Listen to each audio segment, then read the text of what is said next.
ஒரு சாதாரண மனுஷனோட வாழ்க்கையில நடக்கும் எதிர்பாராத திருப்பங்களும், அதனால ஏற்படும் சுவாரஸ்யமான பிரச்சனைகளும், இதுதான் இந்த படத்த முழுமையா எடுத்துட்டு போயிருக்கு. ஹீரோ பல இடங்கள்ல ஸ்கேம் ஆகி ஏமாந்து இருந்தாலும், கடைசியா கிளைமேக்ஸ்ல திருந்துறது தான் இந்த படத்துடைய ஃபுல் ஒன்லைனாவே இருக்கு. இந்த படத்தோட ஒன்லைன் சுவாரஸ்யமா இருக்கும். மறக்காம ஸ்கிப் பண்ணாம பாருங்க வீடியோவ. படத்தோட ஸ்டார்ட்டிங்லயே நம்ம ஹீரோவ தான் காமிக்கிறாங்க. நம்ம ஹீரோ கர்நாடகால ஒரு சின்னதா ஒரு ஹோட்டல் வச்சு நடத்திட்டு இருக்காரு. நம்ம ஹீரோக்கு ஹேண்டிகேப்பாவும் ஒரு சின்ன பையன் இருக்கான். அது போக நம்ம ஹீரோக்கு கூடவே ஒரு ஃபேமிலியும் இருக்கு. நம்ம ஹீரோவோட பையன் ஹேண்டிகேப்ன்றதுனால ஸ்கூலுக்கு போகும்போதெல்லாம் நம்ம ஹீரோ தான் பிக்கப்பும் பண்ணிக்கிறாரு, ட்ராப்பும் பண்றாரு.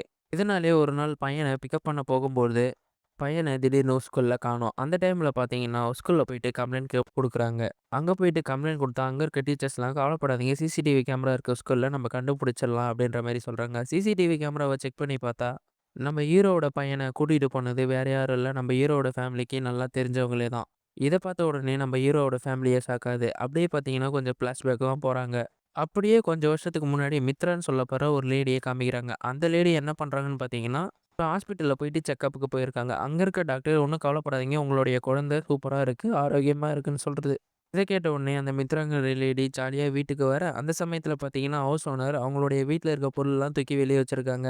வந்து மித்ராங்கிற லேடி "எதுக்காக பொருளெல்லாம் வெளிய தூக்கி வச்சிருக்கீங்கன்னு?" கேட்க, எதுக்காக ஹவுஸ் ஓனர் எல்லா பொருளையும் வெளிய தூக்கி வச்சாருன்னா, அதுக்கு முன்னாடி மித்ராங்கிற லேடி இந்த வீட்ட ஒரு கம்பெனிக்கு முன்னாடி லீஸுக்காக எடுத்திருப்பாங்க. அப்படித்தான் இந்த வீட லீஸுக்கும் எடுத்தாங்க. அப்ப பார்த்தீங்கன்னா, அந்த கம்பெனி ஒரு ஃப்ராடு கம்பெனி. இது தெரிஞ்ச ஹவுஸ் ஓனரும், எல்லா பொருளையும் வெளிய தூக்கி வச்சு, "இங்கேருந்து போம்மா" அப்படின்ற மாரி சொல்லிடுறான். அந்த ஹவுசிங் கம்பெனிக்காரனுங்களும் ஹவுஸ் ஓனருக்கு சரியா வாடகை குடுக்கல. இதனாலேயே மித்ராங்கிற லேடிய வெளிய அனுப்பிச்சிடுறாங்க அந்த வீட்ட விட்டு.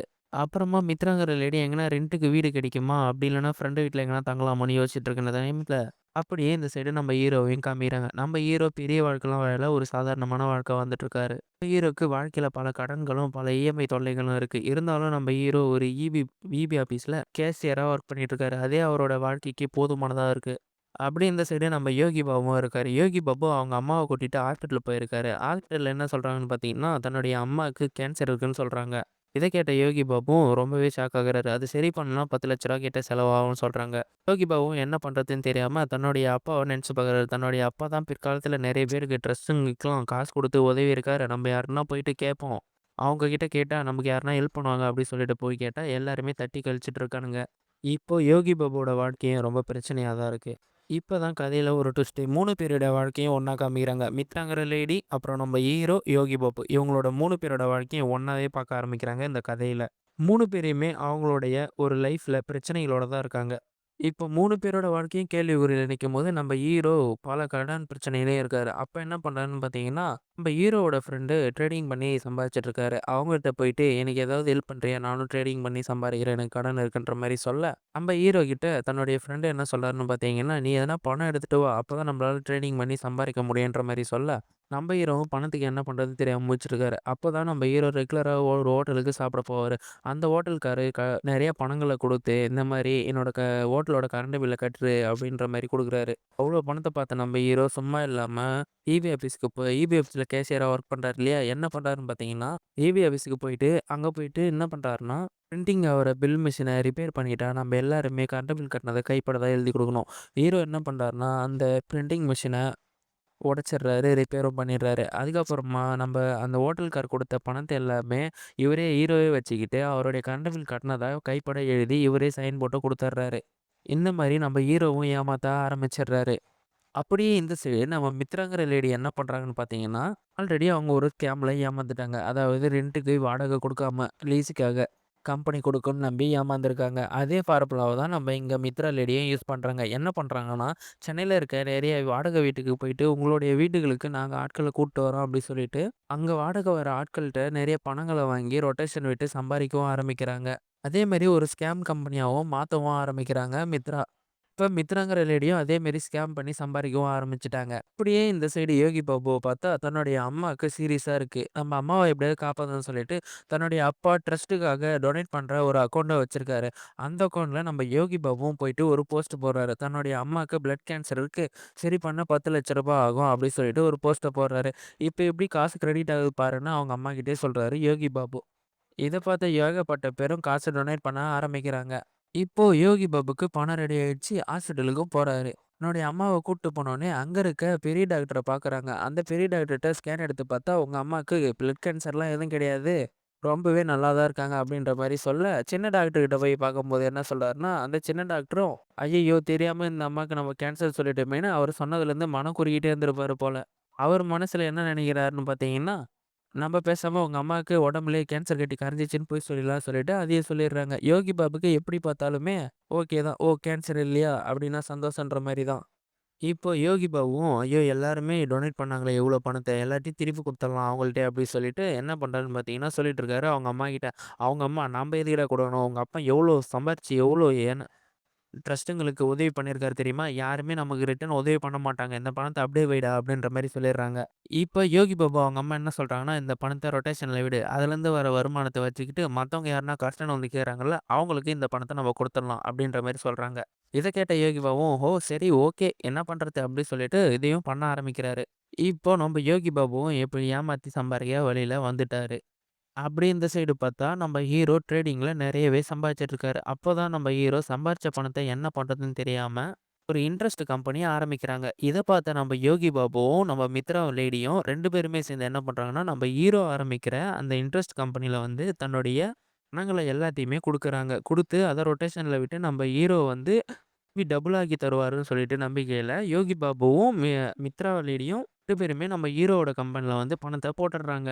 அந்த கம்பெனி ஆரம்பிச்சதுமே நம்ம ஹீரோவும் ஓரளவுக்கு பெரிய ஆடம்பரமான வாழ்க்கையும் வாழ ஆரம்பிக்கிறாரு. இப்ப நம்ம ஹீரோ கிட்ட என்ன சொல்றாங்கன்னு பார்த்தீங்கன்னா, அதாவது தன்னோட ஃப்ரெண்ட் வந்து ஹீரோ கிட்ட என்ன சொல்றாருன்னு பார்த்தீங்கன்னா, "நான் ஒரு பிசினஸ் ஆரம்பிக்கலான்னு இருக்கேன்டா. ஆல்ரெடி நான் ட்ரேடிங் தான் பண்ணிட்டு இருந்தேன். அதுலேருந்து நான் சம்பாதிச்சுட்டு இருந்தேன். இப்ப பிசினஸ்ல இறங்கலான்னு இருக்கேன். நீ ஆபத்து அவசரத்துல இருக்கும்போது நான் உனக்கு 10,000, 30,000 குடுத்து உதவிட்டு இருந்தேன். இப்போ நான் தனியா ஒரு பிசினஸ் ஆரம்பிக்க போறேன். நீ ட்ரேடிங்ல நெறைய சம்பாரிச்சிருக்கல்ல. உன்கிட்ட அமௌண்ட் இருந்தா ஒரு ரூ. 10,00,00,000 எனக்கு குடுடா. நான் அத டபுள் ஆக்கி உனக்கு 15,00,00,000 குடுக்குறேன்னு சொல்லிடுறாரு. அது என்ன கம்பெனி, என்ன ஆரம்பிக்க போறோன்றத தன்னுடைய ஃப்ரெண்ட் வந்து எல்லா டீட்டெயிலும் ஹீரோ கிட்ட எக்ஸ்ப்ளைன் பண்ணிடுறாரு. இத பார்த்து நம்ம ஹீரோவும் நம்மகிட்ட குத்து மதிப்பா எப்படியும் ஒரு ரூ. 10,00,00,000 இருக்கும். அத நம்ப குடுக்கலாம் நம்ம ஃப்ரெண்டு கிட்ட. நமக்கு திரும்பி ரிட்டர்னா 15,00,00,000 வருதுல்ல அப்படின்ற மாரி நெனச்சுட்டு குடுக்குறாரு. ஆனா நம்ம ஹீரோ என்ன சொல்லிக் குடுக்குறாருன்னா, எப்பயும் போல நம்ம ஃப்ரெண்டுங்கள்ட்ட சொல்லுவோம் இல்லையா? "இது என் காசு இல்லடா. வெளிய வாங்கி தான்டா கடனுக்காக உன்ட்ட குடுக்குறேன்." அப்படின்ற மாரி தன்னுடைய பணக்கார நண்பன்கிட்ட பொய் சொல்லி குடுக்குறாரு. இந்த 10,00,00,000 நான் வெளியருந்து வாங்கி வட்டிக்காக வாங்கி உனக்கு குடுக்குறேன்னு சொல்லிட்டு. இப்ப பார்த்தீங்கன்னா, நம்ம ஹீரோவோட பணமும், மித்ரா லேடியோட பணமும், யோகி பாபுவோட பணமும் இவங்களுடைய 3 பேரோட பணமும் அந்த இன்ட்ரெஸ்ட்ல தான் போட்டு வச்சிருந்தாரு. அந்த கம்பெனி நியூவா ஆரம்பிச்ச கம்பெனி. அந்த கம்பெனிலேருந்து எடுத்து தான் அந்த தன்னுடைய பணக்கார நண்பனுக்கு ரூ. 10,00,00,000 குடுத்துருப்பாரு. இவங்க 3 பேரோட பணமும் அங்க இருக்கு. அதாவது பணக்கார ஃப்ரெண்டு கிட்ட, நம்ம ஹீரோவோட பணக்கார ஃப்ரெண்டு கிட்ட. மறாநாளே நியூஸ் பரவுது ஊர் ஃபுல்லா. என்னன்னு பரவுதுன்னு பார்த்தீங்கன்னா, நியூஸ்ல பிரபல தொழிலதிபர் மர்ம முறையில் கொலை அப்டின்ட்டு. அது யாருன்னு பார்த்தீங்கன்னா, நம்ம ஹீரோவுடைய பணக்கார ஃப்ரெண்டு. நேத்து தானே நம்மகிட்ட 10,00,00,000 வாங்கிட்டு போனான். அதுக்குள்ள எப்புட்றா இறந்துட்டான் அப்டின்ற மாரி ஹீரோக்கு பயங்கரமான ஷாக்கு. இந்த மாரி நியூஸ் வந்த உடனே கொஞ்ச நாள்லயே நம்ம ஹீரோக்கு என்ன பண்றதுன்னு தெரியல. நம்ம ஹீரோ ஈபி ஆஃபீஸ்லேருந்து கரண்ட் பில் கட்டாம மக்களோட பணத்த திருடி தான் இந்த இவ்ளோ சம்பாரிச்சிருப்பாரு. இப்போ ஈபிக்காரன் கரண்ட் பில் கட்டலனா என்ன பண்ணுவான்? பீஸ புடுங்கிட்டான். எல்லாரோட மக்களோட பீஸையும் புடுங்கிட்டான். மக்கள் எல்லாருமே ஈபி ஆஃபீஸ் முன்னாடி போராட ஆரம்பிக்கிறாரு. இந்த சைடு பார்த்தீங்கன்னா, மிர்தா லேடி ஆனா தன்ன நம்பி வீடு வாடகை எடுத்த ஆட்களோட வீட்டுக்கெல்லாம் வீட்டு வாடகை கட்டாமயே இருக்காங்க. இத பார்த்துட்டு அங்க இருக்க ஹவுஸ் ஓனர்ஸும் எல்லாருமே மித்ரா ரெடிய கேட்கவும் ஆரம்பிச்சுட்டாங்க. இதனாலே ரென்ட்டுக்கு இருந்த ஆட்கள் எல்லாமே "ஏன் கட்டல நீங்க?" அப்படின்ற மாரி கேட்டுட்டு இருக்க, மித்ரா லேடியும் தான் இவங்க குடுத்த பணத்த எல்லாத்தையுமே நம்ம ஹீரோ ஆரம்பிச்ச இன்ட்ரெஸ்ட் கம்பெனில தானே போட்டிருப்பாங்க. அங்க போயிட்டு கேட்டா, இன்னும் ஒரு பதிலுமே இல்ல. இப்ப மித்ரா லேடிக்கும் ஒரு பிரச்சனை வந்து நிக்குது. இப்படியே இந்த சைடு பார்த்தா நம்ம யோகி பாபுவும் ட்ரஸ்ட் மூலியமா தானே இவ்ளோ பணத்த ஏமாத்தி சம்பாதிச்சிருப்பாரு. நம்ம யோகி பாபுவையும் போனவன் ஒருத்தன் இது ஒரு ஃப்ராடு ட்ரஸ்ட்டு. இவங்க நல்லா ஏமாத்துறாங்க. இவங்கள்ட்ட யாரும் பணத்த குடுக்காதீங்கன்னு சொல்லிட்டு ஒருத்தன் போலீஸ்ல போட்டு குடுத்துட்டான். போலீஸும் வந்து மித்ரா லேடியும், யோகி பாபுவும் வந்து விசாரிக்க ஆரம்பிக்கிறாங்க. விசாரிச்சு ஆரம்பிச்சும்போது 2 பேருமே என்ன சொல்றாங்கன்னா, "நாங்க ஒரு இன்ட்ரெஸ்ட் கம்பெனில தான் சார் இவ்ளோ பணத்தையும் வாங்கி போட்டோம். போட்டா டபுளா வரும்னு நெனச்சோம். அதனால எங்களால திரும்பி பணத்த கட்ட முடியல." அப்படின்ற மாரி சொல்லிடுறாங்க. இப்ப நம்ம ஹீரோவ போய் சந்திக்கலான்னு பார்க்குறாங்க. அப்பதான் போலீஸ் என்ன பண்றாங்கன்னா, இவங்க 4 பேத்தையுமே நம்ம என்கவுண்டர்ல போட்டு தள்ளிடலான்னு. நம்ம ஹீரோவும் அப்பதான் சிந்திக்கிறாரு. ஆஹா! இங்க இருந்தா நம்மள போட்டு தள்ளிடுவாங்க. இங்கருந்து எப்படியோ தப்பிச்சு ஆகணும்னு சொல்லிட்டு. இப்ப நம்ம ஹீரோவும் அந்த ஸ்டேஷன்ல இருந்து என்ன பண்றாருன்னு பார்த்தீங்கன்னா, கூட இருந்த யோகி பாபு, யோகி பாபுவோட அம்மா, அப்புறம் மித்ரா லேடி இவங்க எல்லாரையுமே பிளான் பண்ணி, இங்க இருக்க போலீஸ்காரங்கலாம் அடிச்சு போட்டு ஸ்டேஷன்ல இருந்து தப்பிச்சு போயிடுறாங்க. இப்ப அவங்களுக்கு எந்த மூலையில போய் எங்க என்ன பண்றது? எங்க போய் நிக்கிறதுன்னே தெரியாம முழிச்சுட்டு இருக்காங்க. இப்ப நம்ம ஹீரோ என்ன சொல்றாருன்னா, யோகி பாபு கிட்டயும், மித்ரா கிட்டயும், "நீங்க 2 பேரும் எல்லாருமே வீட்டுக்கு போங்க. நான் எப்படியாவது இந்த பணத்த கண்டுபிடிச்சு உங்கள்ட்ட எடுத்துட்டு வந்து சேர்க்கிறேன்." அப்படின்ற மாரி. ஆனா யோகிக்கும், மித்ராக்கும் சுத்தமா நம்பிக்கை இல்ல. ஆனா யோகி பாபுவோட அவங்க அம்மா மட்டும் இவங்கள நம்புறாங்க ஹீரோவ. சரி ஏதோ சொல்றான். அவன் எடுத்துன்னு வந்து குடுத்துருவான். நம்பிக்கையோட போலாம் வாங்க அப்படின்ற மாரி கூப்பிட, அப்பதான் யோகி பாபு சொல்றான், "நம்ம 4 பேருமே ஒரே இடத்துக்கு போலாம்" அப்படின்ற மாரி. அப்பதான் ஹீரோவும் சரி ஓகேன்னு சொல்லிட்டு எல்லாருமே சேர்ந்து கர்நாடகாவ நோக்கி பயணிக்க ஆரம்பிக்கிறாங்க. இப்ப எல்லாருமே சேர்ந்து கர்நாடகால ஒரே குடும்பமா ஸ்டே பண்ணி எல்லாருமே வாழவும் ஆரம்பிக்கிறாங்க. இங்க வந்த உடனே கர்நாடகாவுக்கு வந்தோனே மித்ரான்ற லேடிக்கு வந்து ஒரு குழந்தையும் பொறக்குது. அந்த குழந்தை யாருன்னு பார்த்தீங்கன்னா, இதுக்கு முன்னாடி நம்ம ஹீரோயினி படத்தோட ஸ்டார்ட்டிங்ல பிரெக்னன்ட்டா இருந்திருப்பாங்க. ஹாஸ்பிட்டல் போயிட்டு. அந்த குழந்தை தான் இப்போ பொறந்திருக்கு. அந்த குழந்தையும் வளர்த்துக்கிட்டு ரொம்பவே நார்மலான லைஃப்ப வாழவும் ஆரம்பிக்கிறாங்க. இப்போ அந்த குழந்தைய தான் யாரோ கடத்திட்டும் போயிருக்காங்க. இப்போ தான் கதைக்குள்ளேயே வராங்க ஃப்ரெண்ட்ஸ். இப்போ யார் அந்த பையன கடத்தியிருக்குதுன்னு பார்த்தீங்கன்னா, இதுக்கு முன்னாடி இவங்க தமிழ்நாட்ல ஏமாத்திட்டு வந்த போலீஸ் ஸ்டேஷன்லேருந்து அங்க இருக்க போலீஸ் எல்லாம் அடிச்சு போட்டு வெளிய தப்பிச்சு வந்தாங்க இல்லையா? அந்த போலீஸ் இன்ஸ்பெக்டர் தான் இந்த பையன கடத்தியிருப்பாரு. இப்போ ஹீரோவோட கூட இருந்த அந்த மித்ரா லேடி யோகி பாபுக்கு எல்லாருக்குமே தெரிய வருது. இப்போ ஹீரோ என்ன பண்றாருன்னு பார்த்தீங்கன்னா, நான் போயிட்டு அவன காப்பாத்தி கூட்டிட்டு வரேன்ற மாரி வாக்கு குடுக்குறாரு. ஆனா அந்த இன்ஸ்பெக்டர் ரொம்பவே மோசமானவனாவும் இருக்கான். எப்படின்னா பணத்துக்காக தான் அவன் வேலையே செய்றான் போல இந்த கவர்மெண்ட் வேலையே.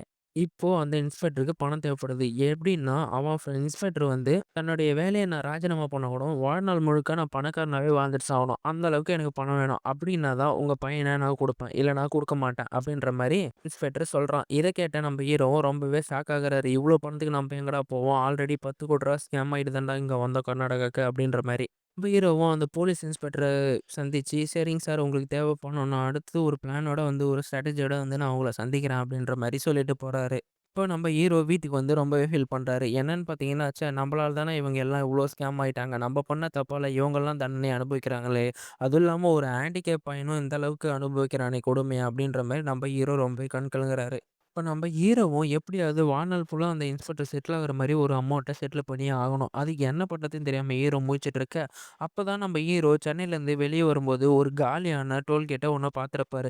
அந்த டோல்கேட்ட லீஸுக்கு எடுத்து ஹீரோ நடத்த ஆரம்பிச்சா, அங்கருந்து லாபத்த பார்க்கலாம் அப்படின்ற மாரி சொல்ல, வீட்ல வந்து அது கலந்து பேசும்போது, இவ்ளோ பெரிய டோல்கேட்ட நம்ம எப்படி டெண்டர் எடுக்குறதுன்னு பேசும்போது, அந்த இன்ஸ்பெக்டர்ட்ட போய் இந்த டோல்கேட்ட நாங்க டெண்டர் எடுத்து, நாங்க இதுலேருந்து பணத்த சம்பாரிச்சு உங்களுக்கு நாங்க குடுக்குறோம் அப்படின்ற மாரி ஹீரோ எக்ஸ்ப்ளைன் பண்ண, கேட்ட இன்ஸ்பெக்டரும் ஒத்துக்கிறாரு. அந்த டோல்கேட்ட டெண்டர் எடுத்து அத நல்லபடியா நடத்தவும் ஆரம்பிக்கிறாரு நம்ம ஹீரோ. இப்போ டோல்கேட்லேருந்து நல்லபடியா வருமானமும் வர மாட்டேங்குது. கொஞ்ச நாள்ல 2, 3 கோடியும் தேத்திர்றாங்க. இத வச்சு இந்த இந்த அமௌண்ட்ட எடுத்துட்டு போயிட்டு அந்த இன்ஸ்பெக்டர்ட்ட குடுத்து, இத வச்சு நீங்க எப்படியாவது பிசினஸ் பண்ணி கொஞ்சம் பெருசா ஆக்கிக்கோங்க அப்படின்ற மாரி குடுக்க, வச்சுக்கோங்க அப்படின்ற மாரி குடுக்க, இந்த பணத்துல நீங்க பிசினஸ் பண்ண ஆரம்பிச்சீங்கன்னா, வாழ்நாள் ஃபுல்லா நீங்க செட்டில் ஆயிடலாம் அப்படின்ற மாரி ஹீரோ ஒரு பிளான் ஸ்ட்ராட்டஜிய இன்ஸ்பெக்டர்ட்ட குடுத்துட்டு அங்கருந்து கிளம்ப பார்க்குறாரு. அப்பதான் ஹீரோ தன்னோட பையன குடுத்துருங்க அப்படின்ற மாரி கேட்க, திடீர்னு இன்ஸ்பெக்டர் என்ன பண்றாரு பார்த்தீங்கன்னா, கன் எடுத்து நம்ம ஹீரோவோட நெத்திக்கு முன்னாடி நீட்டுறாரு. அப்பதான் இன்ஸ்பெக்டர் என்ன சொல்றாருன்னு பார்த்தீங்கன்னா, "இங்கேருந்து உங்கள நான் தப்பிக்க விட்டுட்டேன்னா, பிற்காலத்தில நீங்க என்ன கொல்றதுக்கு கூட வாய்ப்பு இருக்கு. ஏன்னா, இப்போ வந்து நான் உங்கள மிரட்டி தான் இந்த பணத்த இவ்ளோ பணத்த சம்பாரிக்க வச்சிருக்கேன். நீங்க பிற்காலத்தில இந்த மாரி பண்ணாலும் பண்ணுவீங்க." அப்படின்ட்டு பயம்புடுத்துறாரு இன்ஸ்பெக்டர். சரி, ஹீரோவும் என்ன பண்றாருன்னு பார்த்தீங்கன்னா, சரி நமக்கு கடைசி கட்டம் நெருங்கிடுச்சு அப்படின்ற மாரி நெனச்சுக்கிட்டு, தன்னோட பையன்கிட்ட மட்டும் மொபைல்ல பேசிக்கலாமா அப்படின்ற மாரி இன்ஸ்பெக்டர்ட்ட கேட்குறாரு. இன்ஸ்பெக்டரும் ஃபோன் பண்ணி, "இந்த உன் பையன்ட்ட தானே பேச போற" சொல்லிட்டு குடுக்குறாரு. அப்பதான் அந்த பையன்ட்ட ஹீரோ, "தம்பி எப்படிப்பா இருக்க? நல்லா இருக்கியா?" அப்படின்ற மாரி விசாரிச்சுட்டு, "ஓ! உன் முன்னாடி எத்தன பேருப்பா இருக்காங்க?" அப்படின்ற மாரி கேட்க, அந்த பையனும், "என் முன்னாடி 2 பேர் இருக்காங்கப்பா" அப்படின்ற மாரி சொல்றான். அப்பதான் நம்ம ஹீரோ திடீர்னு என்ன சொல்றாருன்னு பார்த்தீங்கன்னா, "அங்கருந்து ஏஞ்ச்சு ஓடுறா" அப்படின்ற மாரி சொல்றாரு. அப்பதான் இந்த இன்ஸ்பெக்டர் முழிக்கிறாரு. "எப்புட்றா ஓடுவான்? அவன் தான் ஹேண்டிகேப் ஆச்சே!" அப்படின்ட்டு. பையனும் பார்த்தோன்னா, அங்கருந்து எந்திச்சு தப்பிச்சு ஓட ஆரம்பிக்கிறான். இத்தன நாளா எதுக்காக இந்த பையன் ஹேண்டிகேப்பா நடிச்சிருக்கான்னு பார்த்தீங்கன்னா, கர்நாடகாக்கு வந்த புதுசுல ஸ்கூல்ல யாருமே அட்மிஷன் குடுக்கல. அப்பதான் இந்த பையன ஹேண்டிகேப்பா நடி, அப்பதான் ஸ்கூல்ல வந்து உனக்கு அட்மிஷன் குடுப்பாங்கன்னு நம்ம ஹீரோ ஹேண்டிகேப்பா நடிக்க வச்சிருப்பாரு. அதனாலயே அந்த பையன் ஹேண்டிகேப்பாவும் நடிச்சிருப்பான். இப்ப இந்த பிரச்சனையிலருந்து தப்பிக்கணும்னா, அந்த பையன் எந்திச்சு ஓடியாகணும். அதனால நம்ம ஹீரோ மொபைல்ல சொன்னோனே எந்திச்சு ஓடவும் ஆரம்பிச்சர்றான். இந்த பையனும் ஒரு கட்டத்துல தப்பிக்கவும் ஆரம்பிச்சர்றான். இப்படியே பேசிட்டு இருக்கும்போது, திடீர்னு நம்ம ஹீரோ இன்ஸ்பெக்டர்ட்ட கையில இருக்க அந்த கன்ன புடுங்கி திரும்பி இன்ஸ்பெக்டர் பக்கம் நிக்கிறாரு. "ஒழுங்கு மரியாதையா இங்கருந்து எங்கள போக விடு. இதுக்கு முன்னாடி நாங்க பண்ண ஃப்ராடு தனத்துலலாம் எங்களோட பேரு தான் அடிபட்டுருக்கு. இப்ப நீயும் இதுல ஆளாயிட்ட. இப்ப நான் உங்களுக்கு அந்த டோல்கேட்ட எப்படி டெண்டர் எடுக்கணும், எப்படி ஃப்ராடு பண்ணி சம்பாரிக்கணுன்றதெல்லாம் உன்கிட்ட நான் பிளான் ஸ்ட்ராட்டஜியா குடுக்கும்போது, அதுக்கு நீ சரின்னு ஒத்துக்கிட்டல்ல. அது ஒரு வீடியோ ரெக்கார்டா நான் எடுத்து வச்சிருக்கேன்.